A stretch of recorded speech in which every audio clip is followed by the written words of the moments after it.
del Colegio de Ingenieros de Venezuela presenta. RCR presenta a María Alejandra Trujillo en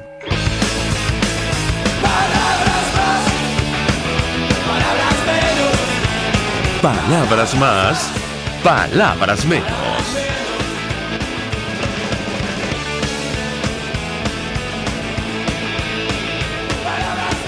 Muy buenos días, amigos de Radio Caracas Radio, lo mejor de este lunes 4 de mayo del año 2020. Todo el equipo que trabaja para ustedes a partir de esta hora los saluda. En la producción Marilia García, en la redacción Jackson Vargas, en los controles César Arteaga, quien tendrá el inmenso placer de acompañarles, María Alejandra Trujillo. Saben ustedes, se pueden comunicar desde muy temprano a través de la cuenta en Twitter de la radio, @RCR750, seguirnos por el Periscope, por internet, rcr.tv y el resto de nuestras plataformas digitales a través de TuneIn y YouTube. Escuchaban ustedes algunos titulares de los diarios de circulación nacional, temas que vamos a debatir ampliamente durante la mañana de hoy. Una supuesta incursión por mar, denunció el equipo de Nicolás Maduro. Hay toda clase de dudas sobre lo ocurrido.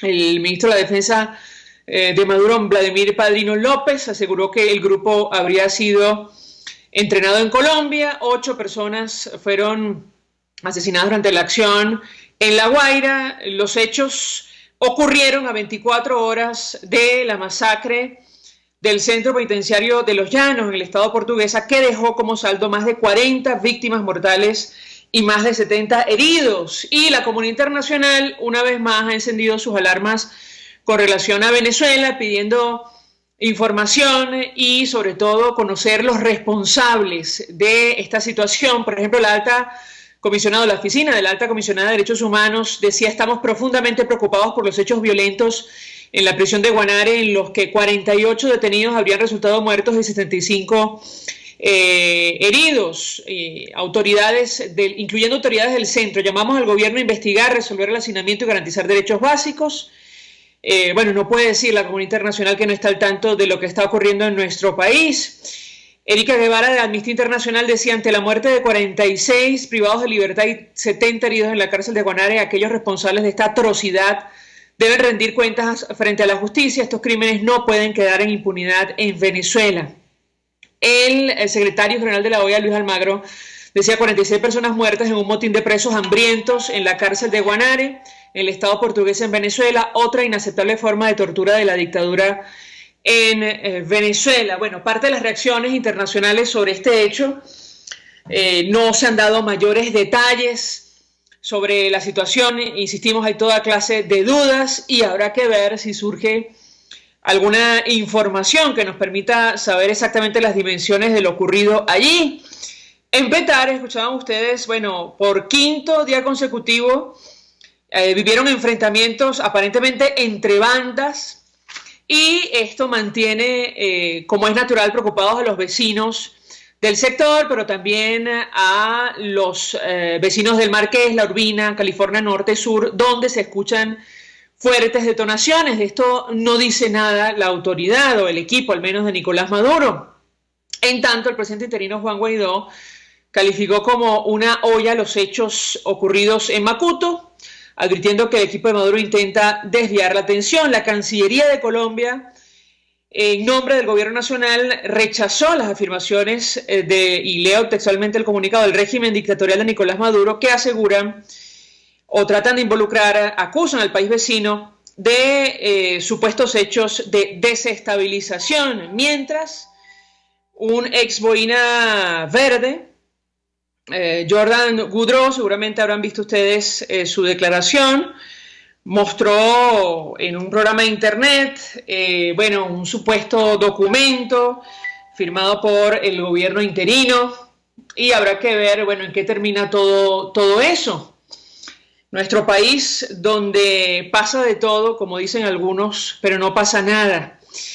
Y justamente a propósito de la situación de las cárceles, sí, estoy de acuerdo. Mi equipo me pregunta si llamamos a Carlos Nieto Palma, y sí me parece, para conocer los detalles acerca de lo que ha ocurrido ahí. También puede ser Humberto Prado, que es comisionado para derechos humanos de la Asamblea Nacional, para conocer lo ocurrido en la cárcel de Guanare.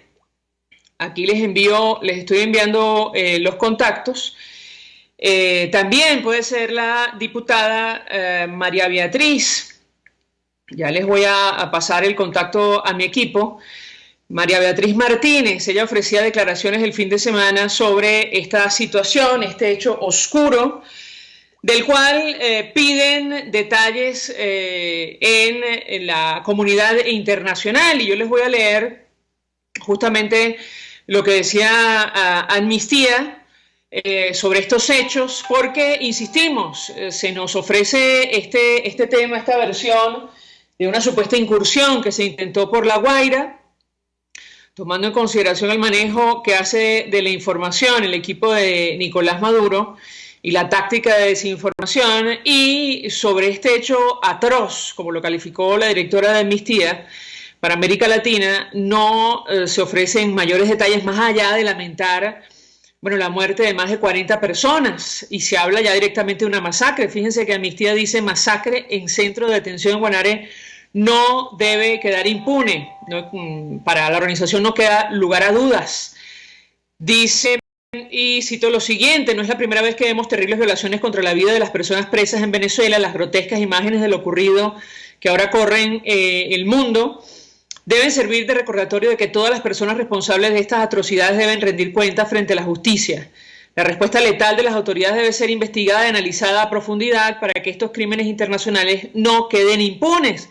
Y conversábamos justamente el pasado 30 de abril sobre el plan para la transición a la democracia que ha planteado la comunidad internacional, y uno de los asuntos más difíciles de tragar, yo les decía, uno de los sapos más gruesos de tragar, tiene que ver justamente con el capítulo de derechos humanos, porque los países que promovieron acción ante la Corte Penal se comprometen a retirar esa acción, y aparentemente se abriría proceso de investigación, pero puertas adentro de nuestro país, acerca de todos estos hechos, la violación sistemática de derechos humanos durante todo este tiempo. Me dicen que tenemos a Carlos Nieto Palma de Una Ventana a la Libertad.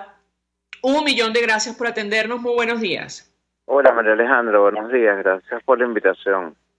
Pues mucho interés de conocer los detalles que puedo compartir con nosotros acerca de lo ocurrido en Guanare. Leíamos comunicado de Amnistía Internacional que lo califica de masacre. Además, habla de una atrocidad que debe ser investigada. ¿Qué puede decirnos? Sí, mira, nosotros opinamos lo mismo que de Amnistía Internacional. Fue verdaderamente una masacre, porque para echarte el cuento corto, la protesta se inicia por falta de comida de los reclusos. Los reclusos tenían días sin comer y no comían porque los familiares les llevaban su comida todos los días, porque la cárcel no les daba la comida, y los guardias nacionales se quedaban con la comida y no se las daban a ellos. Esto creó un malestar enorme entre la población reclusa, y creó la masacre que tiene un saldo de 47 reclusos muertos y 75 heridos, de los cuales hay 16 en estado de bastante gravedad ahorita. Ahora, tengo que preguntarle, porque ciertamente, como decía Susana Rafali, quien colabora con Cáritas en Venezuela, ella es experta en nutrición pública, en seguridad alimentaria, las imágenes de los cadáveres en la cárcel de Guanare dejan en evidencia, la situación de desnutrición de esta población. Decía ella que medicina forense a los reclusos masacrados en Guanare, esa mirada que al fin les escuche y deje impresa la memoria pegada a sus huesos. Las prisiones están bajo tutela del Estado, la emaciación de esos cuerpos es asunto del Estado. Ella pedía paz para la familia, pero advertía de efectivamente la situación aparente de desnutrición de estos internos. ¿Qué puede decirnos al respecto? Lo escuchamos. Ya, mira, lo que pasa es que la desnutrición no es solo en Guanare, la desnutrición es en todas las cárceles y centros de detención preventivo del país, ¿no? Nosotros hemos reportado en nuestro último informe del año 2019, que lo presentamos en este año, en el mes de febrero, reportamos personas fallecidas por desnutrición dentro de la cárcel, ¿no? O sea, si tú estás preso en Venezuela y tú no tienes un familiar, una esposa, una hija, una madre que te lleve la comida todos los días, o por lo menos un día sí y un día no, lo más certero que puedes, te mueras de hambre en algún momento, ¿no? El problema de nosotros lo venimos denunciando ya desde hace mucho tiempo, al igual que la tuberculosis, que se ha convertido en una verdadera pandemia dentro de los recintos carcelarios de Venezuela, ¿no? Ahora, a propósito de las autopsias y la entrega de los cadáveres a sus familiares, ¿qué información puede compartir con nosotros? Mira, apenas anoche, tarde en la noche, a las 9, más de las 9 de la noche, entregaron 26 cadáveres, ¿no? Quedan todavía 21 más por entregar. Esos eran los que se habían entregado anoche. Habían un grupo de familiares que no tenían dinero para costear el entierro de la persona, a pesar de que la ministra Iris Varela había mandado a avisar que el Ministerio para el Servicio Penitenciario iba a correr con todos los gastos los gastos fúnebres, lo que tiene que ver con el entierro, el velorio, todo eso, ¿no? Todo eso. Ahora también hay un punto importante, que es que la misma ministra Varela se contradijo en sus declaraciones ayer, dos veces, o en un momento dijo que era un plan de la cárcel que había querido alebrestar a los demás, y después dijo que era un grupo de reclusos que se pensaban escapar de la cárcel. Entonces no sabemos cuál de las dos versiones es la cierta, ¿no? Porque aparte de eso, también de los que leemos prensa y hemos oído sus declaraciones, la hemos oído decir muchas veces que el sistema penitenciario venezolano es el mejor del mundo, que está completamente solucionado todos los problemas, que aquí no pasa nada, y que bueno, que esto es casi que Disneylandia. Y tenemos, y fíjate tú, a principios del año hubo una masacre también, hubo un motín que ocasionó la muerte, si no me equivoco, de 24 reclusos en el mismo estado portugués. Esto fue en Acarigua, y bueno, y ahora ocurre esta en Guanare, que es con un saldo de 47 reclusos, ¿no? Y lo peor es que no vemos ningún tipo de acción por parte del Estado en solucionar el problema de las prisiones, ¿no? Creo que yo repito mucho ahí la frase que decía mi maestro Elio Gómez Grillo, cuando él decía que las cárceles, mientras peor funcionaran, producían más dinero, porque las cárceles eran un negocio tan productivo como PDVSA. Finalmente le pregunto a nuestro invitado, ha trascendido que las autoridades pidieron a los familiares incluso material para o insumos para desinfectar los cuerpos. Yo le pediría un comentario porque, claro, dependiendo de lo que arrojen las autopsias oficiales, se podrá saber en parte qué ocurrió y sobre todo señalar a los responsables. ¿Qué información maneja usted sobre este hecho en específico? Sobre todo si nos van a decir la verdad, ¿no? Porque no sabemos cuál es la verdad que nos van a contar, pero sí es cierto que de hecho tuvieron que traer biólogos de los estados Lara y Yaracuy, si no me equivoco, ayer el Yaracuy para cooperar en eso, y esta misma gente tuvo que pedir cloro y pedir guantes y pedir una cantidad de elementos que se necesitan para ese tipo de actividades, y fueron los familiares los que tuvieron que suministrarlo. Es una información completamente cierta. Carlos Nieto Palma, gracias por atendernos, acompañarnos la mañana de hoy. Forma parte del equipo de Una Ventana de la Libertad, ofreciendo detalles acerca de esta masacre, así la ha calificado Amnistía Internacional, ocurrida en Guanare. La diputada María Beatriz Martínez, de Portuguesa, decía: en la cárcel de Los Llanos no hubo fuga sino masacre. Y ella señalaba como responsable directo y leo nota del Pitazo, a un comandante de la Guardia Nacional.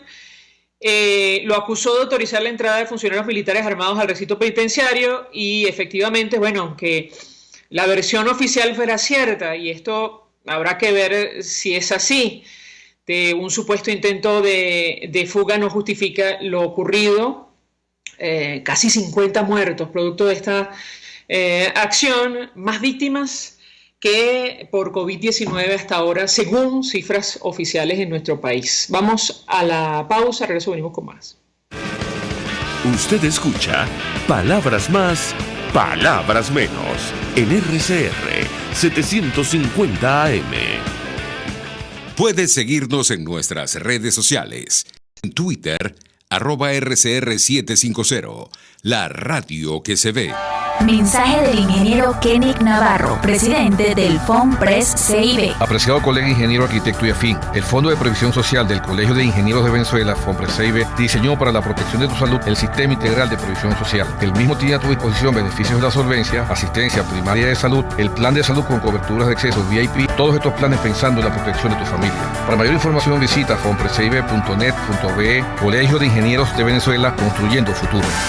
Serovka es una empresa que cuenta con un equipo de físicos, médicos, ingenieros, arquitectos y técnicos que brindan protección y seguridad radiológica a todas las clínicas. Serovka también ofrece capacitación al personal médico, técnico y de enfermería, así como la divulgación científica a pacientes sobre radioterapia, medicina nuclear y radiodiagnóstico. www.serovka.com y en las redes @Serovka. Serovka, empresa líder en protección radiológica con cobertura en toda Venezuela, América Latina y el Caribe.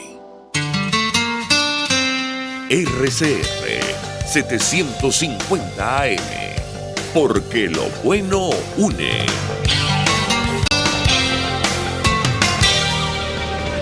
Todos las piensan, todos las escuchan, y María Alejandra Trujillo te las dice.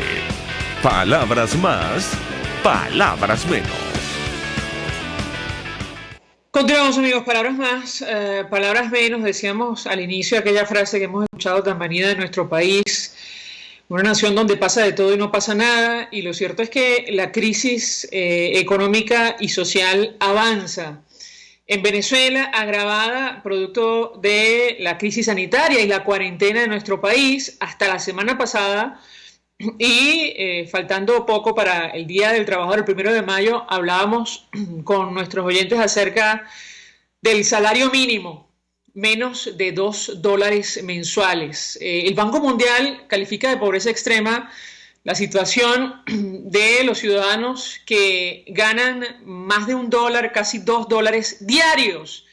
Bueno, saquen ustedes el cálculo de lo que está ocurriendo en nuestro país, y en este estado de cosas, el equipo de Nicolás Maduro ha retomado unas políticas y hablo de ocupaciones de empresas y control de precios, que es justamente lo que nos ha traído hasta aquí. Para hablar acerca del tema nos acompaña Francisco Acevedo, me dicen, primer vicepresidente de Conindustria. Gracias por atendernos, muy buenos días. Buenos días, María Alejandra, buenos días para todos tus radioescuchas, ¿cómo amanecen? Bien, bueno, con mucha preocupación, la verdad, por todo lo que ha ocurrido en nuestro país, pero me gustaría escuchar su opinión específicamente sobre el tema de la crisis económica. Le pediría un comentario, hemos leído la reacción de Conindustria, sobre todo ante esta política de ocupaciones o el relanzamiento de la política de ocupaciones y control de precios en medio de la situación que atraviesa Venezuela, con una inflación que no ha sido controlada y la permanente devaluación de nuestra moneda. Lo escuchamos. Mira, la situación es sumamente grave, indudablemente que volver a prácticas del pasado, de ocupación de empresas, de control de precios, que han demostrado categóricamente, han demostrado de una manera impresionante su ineficiencia y que trae como consecuencia solamente dos cosas. Los controles traen como consecuencia la escasez respectiva del producto controlado en primer lugar y en segundo lugar la aparición de un mercado paralelo en precios superiores al precio por el cual se estaba vendiendo antes de la regulación. Es decir, que terminamos siendo difícil de conseguir para el consumidor y mucho más caro de lo que era antes. Eso es una reacción automática de cualquier tipo de regulación de precios. Eso es como soltar una pelota de cualquier altura y esperar que no caiga. La ley de la gravedad siempre ha existido y las leyes económicas existen, creamos o no creamos en ellas. Entonces, no entendemos por qué el gobierno vuelve a unas prácticas como esta, que causan tanto daño a la población venezolana, y que además ya estamos, como tú explicabas, en una situación sumamente crítica y preocupante. Un país con un salario mínimo de $3 o $2 es algo que no es sostenible, y sobre todo porque en el pasado, si bien Venezuela tenía hace 2 o 3 años salario mínimo un poco más bajo, no tan bajo como este, entonces la estructura de costos tenía ciertos subsidios. Pero hoy en día el venezolano está padeciendo una crisis que se le hace insoportable e insostenible. Y además, algo que me gusta mucho decir, porque creo que es lo correcto, no es lo justo para los venezolanos. Los venezolanos no merecen estar viviendo esta crisis, porque hay ninguna necesidad de que estemos pasando por una crisis de esta magnitud por errores en políticas públicas en materia económica. Ahora, varias inquietudes. Ustedes, y me refiero a Conindustria, emitieron un comunicado advirtiendo que llegó el momento de reiniciar la actividad productiva en Venezuela. Y a lo largo del documento advertían, la industria está muriendo. Yo le pediría mayores detalles acerca de este tema. Lo escuchamos. Sí, desde Conindustria hacemos un llamado a la reactivación, entendiendo las medidas de salubridad que hay que tomar para evitar el contagio del COVID. Pero el problema que estamos teniendo, y separo el sector industrial en 2 pequeños grupos. Y digo pequeños porque efectivamente han venido disminuyendo el número de empresas industriales en Venezuela. Un primer grupo que está sumamente activo, que es el grupo de alimentación y de salud, las cosas vienen básicos, que está trabajando en la medida de lo posible, porque que tenemos un problema adicional los venezolanos, ¿no? Un país con las 3 refinerías más grandes, llegaron a ser una de ellas las más grandes del mundo, entre las más grandes. Hoy en día no tenemos gasolina, y ese es un problema que lo voy a poner aparte. Ese pequeño grupo que está trabajando en alimentos y en salud se encuentra trabajando con una demanda limitada por este problema que te mencionaba, y después tiene un grupo industrial grande que se dedica a todos los otros bienes que la sociedad necesita, que se encuentra totalmente paralizado. Cuando digo totalmente paralizado, son fábricas que están cerradas, con colaboradores que están en sus casas, y donde se hace muy difícil la sostenibilidad del flujo de caja para pagar los salarios de todas esas personas si las empresas no se reactivan en el corto plazo. Entonces la necesidad de reactivación es sumamente importante para poder mantener los salarios de los colaboradores, porque si no esto generaría un mayor problema a la sociedad venezolana. En 2 vías: uno, vamos a perder más fuentes de empleo, cosa que ya es bastante precaria en este país, y 2, vamos a perder oferta de productos, con lo cual se traduce siempre en, al haber menor oferta, en mayores precios de los bienes que se consigan. Entonces tenemos un doble problema, y por eso llamamos a reactivar de manera responsable y siguiendo todas las medidas de salubridad que haga falta el sector industrial. Es necesaria la reactivación, porque si no vamos a ver más fábricas cerrando, y como veníamos diciendo, Venezuela en el año 98 tenía cerca de 13.000 industrias, En el año 2019 teníamos cerca de 2.200 industrias y hoy en día pues calculamos que 400 empresas pueden haber cerrado el año pasado y este año seguirían cerrando más empresas si no se toman las medidas adecuadas en materia económica. Entonces, el llamado es a reactivarnos de manera responsable, pues es indispensable que la pequeña y la mediana empresa puedan trabajar para generar los flujos de caja que les permita mantener la compensación a sus colaboradores y les permita mantenerse activos y mantener el empleo y la calidad de vida de toda la gente que trabaja en ese sector. Usted decía, con relación a la gasolina, haría un comentario aparte. ¿Cuál ha sido el impacto de la falta de combustible para el sector que usted representa? Mira, yo diría que es un problema casi tan grave o más grave que el problema que tenemos con el COVID, porque un país sin puede mover, y más un país donde sus servicios públicos y el servicio de transporte son muy deficientes. Los servicios de transporte público son bastante deficientes y escasos. Si a eso le sumas un problema de gasolina, pues la paralización es casi absoluta, ¿no? Hay sectores como el farmacéutico que han reportado problemas de distribución de medicamentos por falta de combustible, o trabajadores que no logran llegar a sus fábricas por no tener combustible para sus vehículos. Entonces, la gravedad mayor que vamos a vivir los venezolanos es que si controlamos el virus, no tenemos gasolina para arrancar a trabajar. Algo que es inaudito en el país que tiene las mayores reservas de petróleo del mundo, que tiene una cantidad de refinerías que daban capacidad de producción para toda la demanda de gasolina del país e incluso exportar, y que, bueno, por malas políticas económicas, malas decisiones en materia económica y sobre todo de inversión en el sector petrolero, han traído como consecuencia pues un país que no tiene gasolina.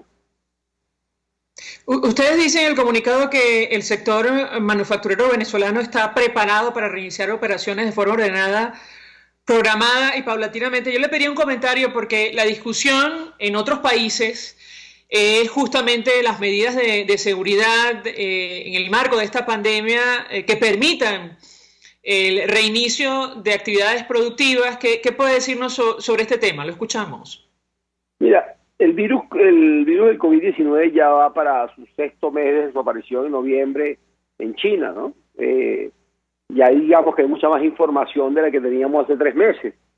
Lo que queremos decir con esto es que hay que tomar las medidas en materia de salubridad, de mantenerse trabajando con la mascarilla, evitar la aglomeración dentro de los espacios, dentro de las plantas. Entonces hay que cambiar las políticas, por ejemplo, de asistencia a los comedores, el tener todos el gel antibacterial para que los trabajadores puedan desinfectarse, el estar precavido de cualquier persona que presente síntomas, pueda ser retirado hacia su hogar, que evitar que personas con altas temperaturas lleguen. Es decir, es trabajar en todas las medidas preventivas, como están haciendo todos estos países. Muchos de los países del mundo no han parado su economía, sino que simplemente han tomado las políticas sanitarias adecuadas para poder trabajar.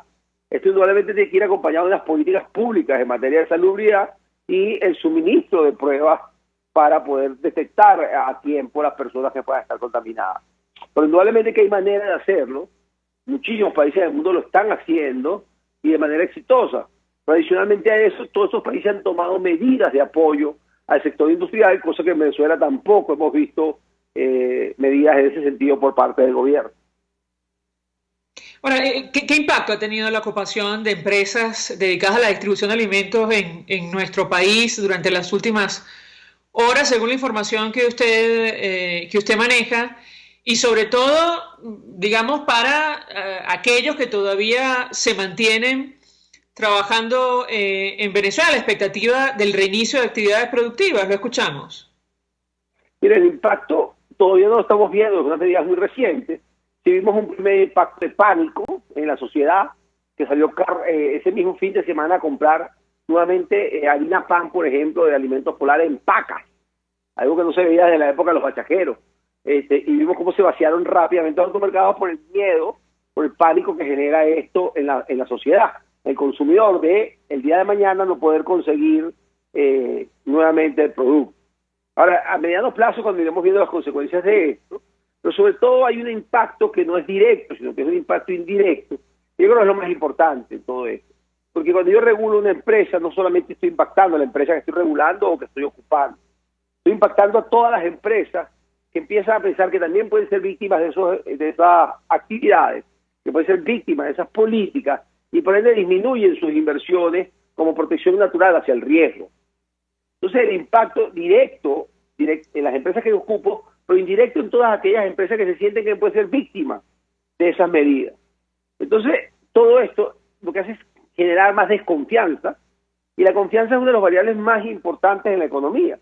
La economía, la confianza es clave, porque si no hay inversión, no hay crecimiento. Si no hay crecimiento, pues no hay nuevos productos, no hay nuevos desarrollos, no hay nuevas fábricas. Por el contrario, hay menos fábricas, más gente que prefiere preservar su capital y cerrar su fábrica. Entonces, son medidas que son demasiado dañinas para la economía y que no traen ningún beneficio para el consumidor. Entonces uno se pregunta por qué existen estas medidas y por qué, si ya saben que son fracasadas, si ya saben que no funcionan, si ya saben que van a dar daño al consumidor, siguen tomando medidas de este tipo. Esa es la gran pregunta que hasta ahora no hemos podido saber la respuesta. Ahora, yo he trasladado la siguiente inquietud. ¿Qué pasa si, por ejemplo, mañana se reinician actividades productivas y no se ha resuelto el problema de la gasolina? Bueno, va a ser muy complicado reactivarnos. Vamos a tener que solventar algunos obstáculos. La reactivación no va a ser lo eficiente que debería ser, ni lo buena ni lo productiva que debería ser. O sea, una reactivación ineficiente, improductiva, que va a traer pues muchas más dificultades. Posible hay empresas que no la puedan sortear y que se vean paralizadas al respecto, aun cuando se tengan activación para activar. Es un tema de verdad bastante preocupante, y además estamos bastante desinformados los venezolanos, porque no sabemos cuál es la situación real de la gasolina, ni si realmente está llegando o no está llegando. Por un lado dicen que van a llegar los barcos, pero los barcos no llegan, siguen las estaciones de servicio cerradas, no sabemos cuál es la capacidad que se piensa importar, ni cuál es el mecanismo. Es decir, hay mucha desinformación al respecto, con lo cual es muy complicado planificar, porque si tú planificas arrancar una fábrica y al mes siguiente te vuelves a quedar sin gasolina y tienes que volverla a paralizar, todo eso pues trae una cantidad de costos asociados que hacen mucho daño a la economía. Bueno, nos llamó precisamente la atención del comunicado de Corindustria. Ustedes reiteran la necesidad de conformar un gobierno de emergencia nacional en el cual converjan representantes de todas las fuerzas vivas del país, incluyendo gremios, sindicatos, la iglesia, las academias, estudiantes, políticos, militares. ¿Qué puede decirnos sobre este tema? Y si ese llamado, no sé si es un respaldo a la propuesta de la Asamblea Nacional, ha tenido alguna reacción. Lo escuchamos. Mira, Alejandra, los venezolanos estamos sufriendo una crisis económica sin ninguna necesidad y sin ningún sentido. Tenemos que empezar a pensar en Venezuela y en el futuro que nos queda en este país. Y para eso hay que reconducir radicalmente un cambio económico. Ese cambio económico debe ser un giro de 180 grados, que básicamente tiene que generar crecimiento del Producto Interno Bruto, para que se genere bienestar en cada uno de los venezolanos, sin importar color ni raza. Tiene que haber bienestar, tiene que haber calidad de vida. Los venezolanos merecemos una mejor calidad de vida. Los venezolanos merecemos una mejor vida que la que estamos llevando. Eso no lo vamos a lograr si no generamos un cambio económico de 180 grados. Para generar ese cambio económico es indispensable que los venezolanos conversemos, dialoguemos y nos pongamos de acuerdo en un cambio político, de manera constitucional y legal, pero es indispensable. ¿Por qué es indispensable? Porque el actual gobierno no tiene capacidad de generar ese cambio económico. No tiene la capacidad, porque no tiene capacidad de endeudarse, no tiene capacidad de acudir a los organismos multilaterales, no tiene capacidad de traer inversionistas, no tiene capacidad de darle el vuelco que hace falta a la economía venezolana para generar bienestar a cada uno de los venezolanos. Entonces, ese cambio económico es indispensable y no hay manera de realizarlo si no generamos un cambio en lo político. Pero el cambio en lo político tiene que ser mediante el diálogo y la conversación entre los venezolanos. Tiene que ser nosotros los venezolanos que busquemos un planteamiento. Por eso llamamos a todas las fuerzas vivas. Por eso decimos que debe participar los gremios, debe participar los trabajadores, debe participar los estudiantes, la iglesia, el gobierno nacional, la oposición. Todos debemos sentarnos a conseguir una solución a Venezuela. Venezuela merece un mejor país. Los venezolanos merecemos una mejor calidad de vida. Y ese es el llamado de Corindustria. Formemos un gobierno de emergencia nacional que permita transformar la economía, devolverle la alegría a los venezolanos y devolver la calidad de vida a los venezolanos, que haya nuevas empresas, que se generen nuevos empleos con mucha mejor calidad y mayor cantidad de empleo. Es una propuesta que busca solamente generarle bienestar a los venezolanos. Ahora, la pregunta es, ¿han tenido ustedes respuesta luego de respaldar una iniciativa de esta naturaleza? Repíteme, por favor, que se me fue la voz. No, si han tenido ustedes alguna respuesta de los factores involucrados sobre esta propuesta. Mira, hemos tenido, digamos que han salido muchos gremios y muchas organizaciones apoyando la propuesta, pero no hemos tenido una respuesta formal al respecto. Pues lamentablemente el sector político, que debe ser el pionero de esto, es quien debe tomar las cartas del asunto. El presidente de la Asamblea Nacional dijo que le pareció una buena propuesta, que está alineada con la propuesta que ellos están haciendo, pero más allá de eso no hemos visto acciones concretas que saquen a los venezolanos de este problema. Lamentablemente el gobierno sigue insistiendo en políticas anacrónicas y malas políticas económicas, lo que vamos a ver con las decisiones de esta semana, y pareciera que el objetivo o el fin último no está la calidad de vida de los venezolanos ni la creación de economía y de bienestar. Parecía que hay otro fin último y lamentablemente no ocurre ningún cambio en materia política y los venezolanos estamos todos a la expectativa de entender qué va a pasar con nuestro país y cómo vamos a salir de esta crisis que ya lleva para 5 años, y una hiperinflación que nos sigue comiendo, una devaluación que nos sigue matando, y cada día perdiendo más de su poder adquisitivo. Ya lo dijiste tú al principio de tu programa, $2 o $3 o $2.50, son discusiones inclusive absurdas en un país donde con $2 no puedes ni siquiera comprar, yo creo que hoy en día, 2 bienes o 3 bienes de la canasta básica.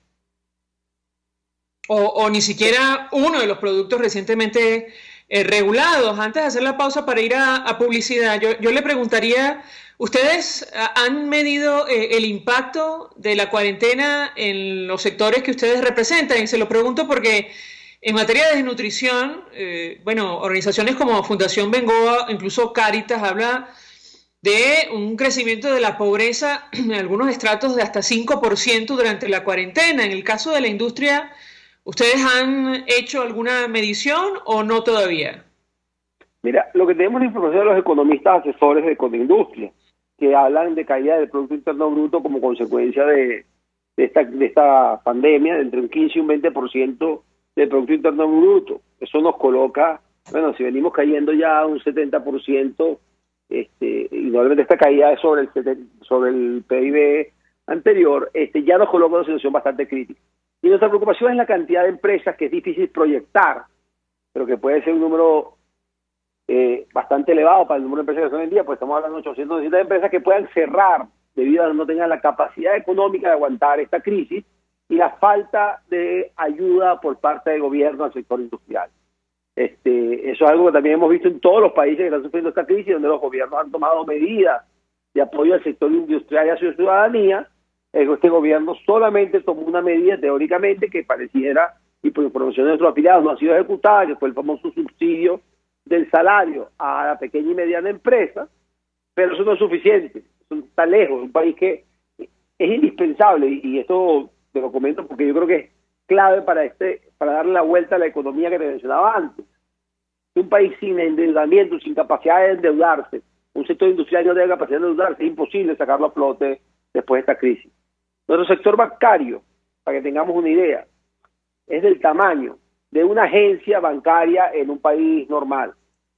Si nuestra economía es de $250 millones en préstamos, y un país centroamericano pequeño puede tener hasta $3.000 millones en préstamos. Para que tengamos lo destruido y lo desaparecido que está nuestro sector financiero. Entonces, mira, el daño es muy grande, el número de empresas que pueden morir en esta situación es elevado, se van a seguir perdiendo empleo.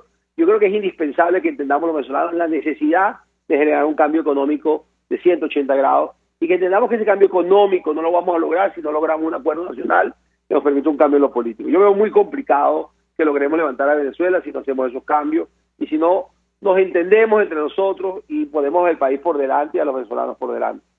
De verdad que es preocupante y creo que ese es el llamado que tenemos que hacer toda la sociedad venezolana, todas las fuerzas vivas, a la necesidad de entendimiento, de cambio, para generar el cambio político que nos permita el cambio económico y nos permita darle la vuelta a esta crisis que estamos viviendo los venezolanos. Si no, el número que yo te diga de empresas que van a morir, si son 600, son 800, no cambia la gravedad de nuestro problema. Francisco Acevedo, 1.000.000 de gracias por atendernos, acompañarnos estos minutos, primer vicepresidente de Fedecam, de Conindustria. Vamos a la pausa, a regreso venimos con más. Estás escuchando Palabras Más, Palabras Menos, por RCR 750 AM. Puedes seguir nuestra programación a través de rcr.tv, la radio que se ve. Mensaje del ingeniero José Peraza, tesorero del FOMPRES CIB. Estimado colega ingeniero arquitecto y profesional afín, el Colegio de Ingenieros de Venezuela y el Fondo de Previsión Social, preocupado por la salud de tu familia, ha diseñado un sistema de salud integral que coloca a tu disposición y que contiene asistencia primaria de salud, ambulancia, hospitalización, cirugía, oftalmología, dermatología, fisioterapia, psicología, odontología, farmacia y funerario. Para mayor información, visítanos a nuestros portales cib.net.be, fomprescib.net.be, Colegio de Ingenieros de Venezuela, construyendo futuro.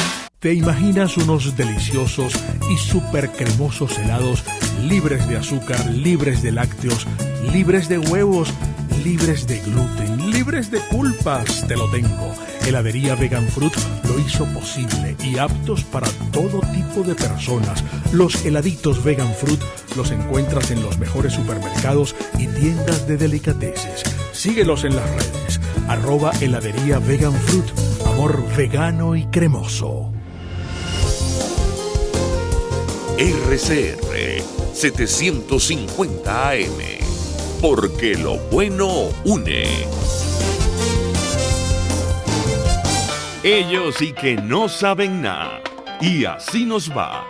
El espacio donde se tocan los temas más candentes de interés político y nacional. Y así nos va. En este programa, la picardía y el humor inteligente son los protagonistas. Pura cabilla. Lara y Hernández descosen y revelan los secretos más oscuros del acontecer político. Y así nos va. De lunes a viernes a las 4 de la tarde. Por RCR 750 AM. En la crisis se encuentran las oportunidades. Aquí en Sin Estrés se las mostramos con invitados especiales que nos regalan sus experiencias por una Venezuela mejor. Cada tarde, de lunes a viernes a las 3, desde el emprendimiento, la educación, la salud y el entretenimiento. Por nuestra calidad de vida se nos hace necesario tomar un respiro del agobio diario, dedicar unos minutos a la salud mental y emocional para vivir sin estrés. Sin Estrés, de lunes a viernes a las 3 de la tarde por RCR 750 AM y rcr.tv, la radio que se ve. RCR 750 AM, porque lo bueno une.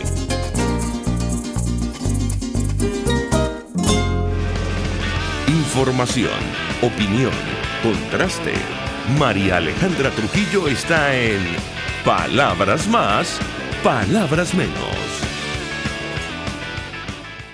Continuamos, amigos, palabras más, palabras menos, y decía nuestro invitado anterior que sin solucionar la crisis del combustible, bueno, es muy difícil reactivar nuestra economía. Nos acompaña para hablar de este tema a partir de esta hora José Toro Hardy, experto petrolero, estuvo en la Junta Directiva de PDVSA. Un gusto conversar con usted. Buenos días. Alejandra, muy buenos días. Qué gusto conversar contigo nuevamente. Pues mucho interés de conocer su opinión acerca de este tema en específico, la escasez de combustible que afecta a todo el país. Decía Bloomberg hace algunos días que el equipo de Nicolás Maduro está entregando las reservas internacionales, además lingotes de oro, literalmente al gobierno iraní, para que a cambio reactive las refinerías en Venezuela. Le pediría un primer comentario sobre este tema. Lo escuchamos. Bueno, mira, ciertamente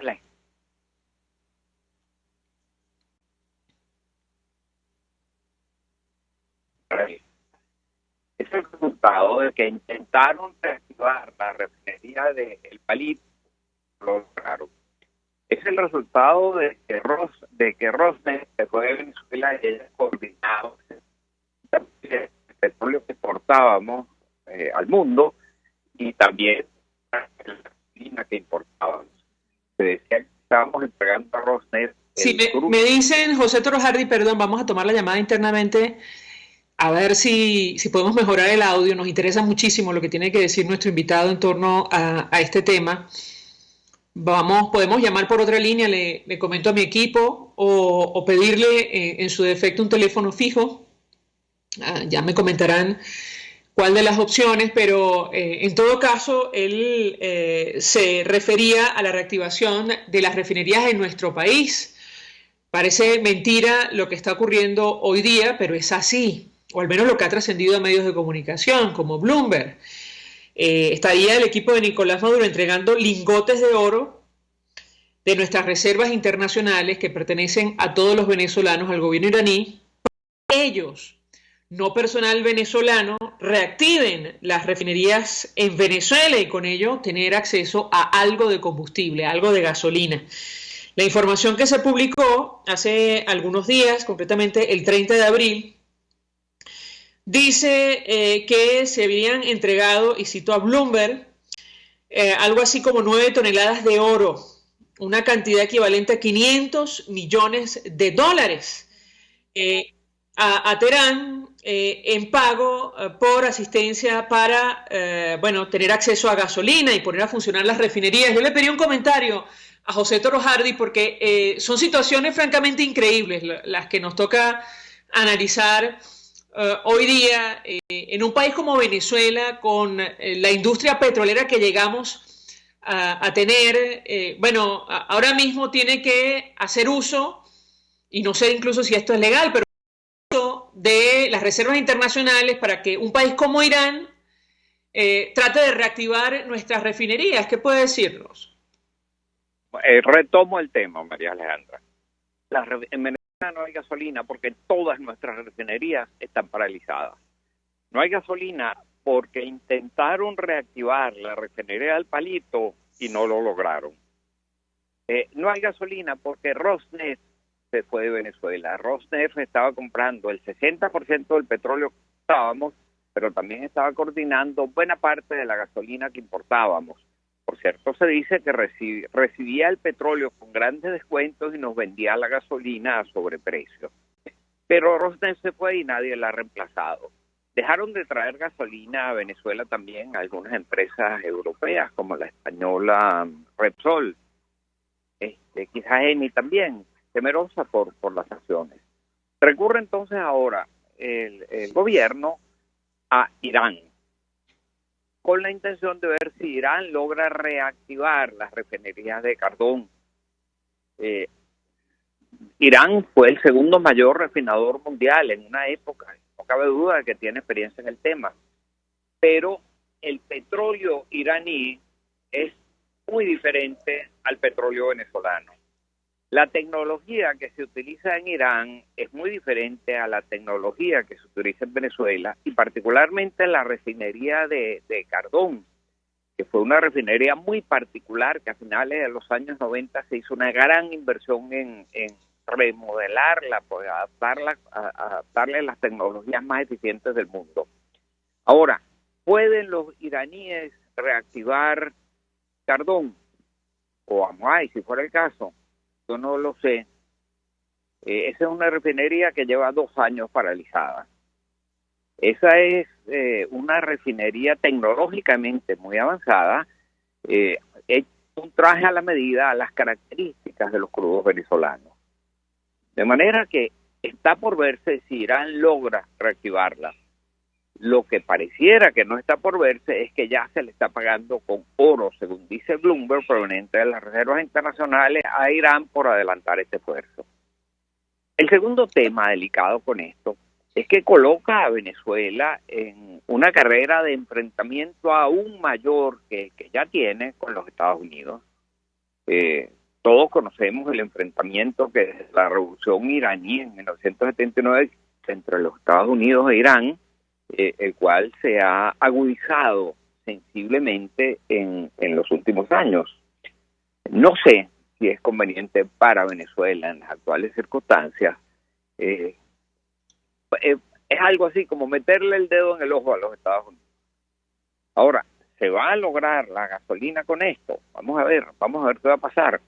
Mientras tanto, oigo decir que han llegado algunos tanqueros cargados de gasolina. Se menciona reiteradamente el nombre de Ruperti. Se dice Han llegado también nuevos surtidores de gasolina. Se va a vender a precios internacionales. Se mencionan algunos precios por allí en dólares o su equivalente en bolívares a tasa fijada por el Banco Central. Y vamos a ver, todos estamos en esta gran incertidumbre. Lo cierto es que la economía venezolana está paralizada, que la ministra de Comercio, yo no sé si es una desfachatez o qué decir, que aquí no es que no haya gasolina, que aquí es que no van a sacar gasolina porque eso lo que haría es que la gente saliera a la calle y se pudiera agravar la pandemia. Bueno, no sé si esa es la forma de tratar temas como este, pero lo cierto es que estamos en una situación tremendamente difícil para la economía venezolana, tremendamente difícil para la política venezolana, y lo que oímos, lo que estamos escuchando, además de que el mundo entero está sufriendo las consecuencias terribles del coronavirus, en Venezuela tenemos motivos adicionales de incertidumbre, y en este momento la inflación que se reactiva y la escasez de gasolina a que estamos sometidos.